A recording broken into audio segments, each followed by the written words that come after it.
শনিবার পটুয়াখালী জেলার কলাপাড়া উপজেলার নীলগঞ্জ ইউনিয়নের হলদিয়া বাড়িয়া মাদ্রাসার সাবেক প্রধান শিক্ষক হাফেজ মাওলানা আব্দুল সুবহান মিয়াকে সংবর্ধনা দেয় তারই প্রাক্তন ছাত্ররা।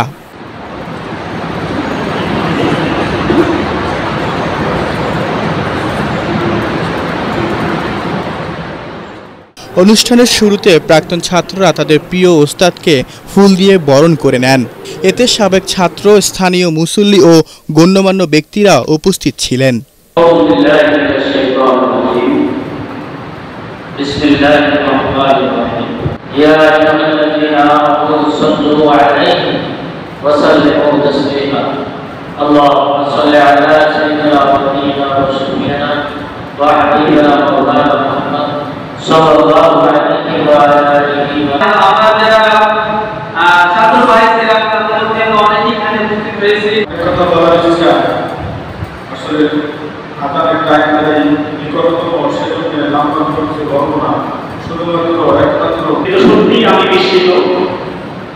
যথেষ্ট অবাক যে এখানে যতজন উপস্থিত হয়েছে আলহামদুলিল্লাহ হুজুরের সহবাদের কারণে হুজুর যে দিনের দীক্ষা দিয়ে দিয়েছেন তার বরকতে সবাই আনন্দ।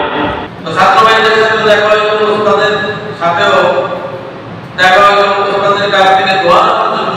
অনুষ্ঠানে প্রাক্তন ছাত্রদের শিক্ষাকালীন তাদের ওস্তাদের শিক্ষকতা জীবনের আদর্শ, নৈতিকতা, ধার্মিকতা, ইবাদত আমলে মনোনিবেশ করা এবং শাসনমূলক তদাকরির স্মৃতিচারণ করেন।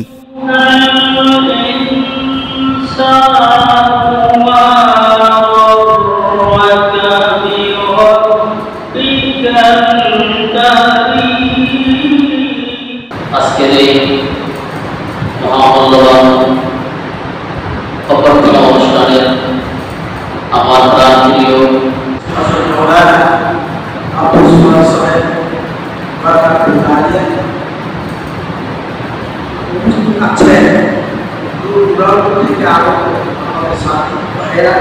ছোটবেলায় যার মাধ্যমে সুন্দর একটা কোরআন পেয়েছি,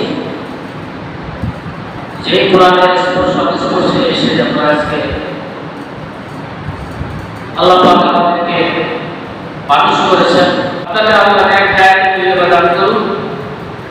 আল্লাহ শরীর স্বাস্থ্য যতদিন বেঁচে থাকবেন আল্লাহ যেন ভালো রাখবেন।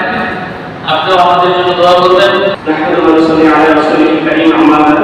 أعوذ بالله من الشيطان الرجيم بسم الله الرحمن الرحيم الرحمن علم القرآن خلق الإنسان علمه البيان وقال رسول الله صلى الله عليه وسلم خيركم من تعلم القرآن وعلمه। পরে প্রাক্তন ছাত্ররা অবসরপ্রাপ্ত শিক্ষক আব্দুস সুবহানকে নগদ অর্থ দিয়েও পুরস্কৃত করেন।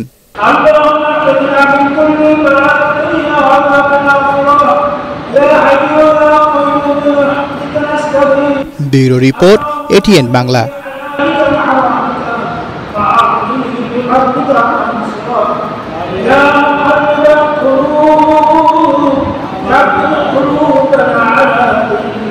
الحمد لله رب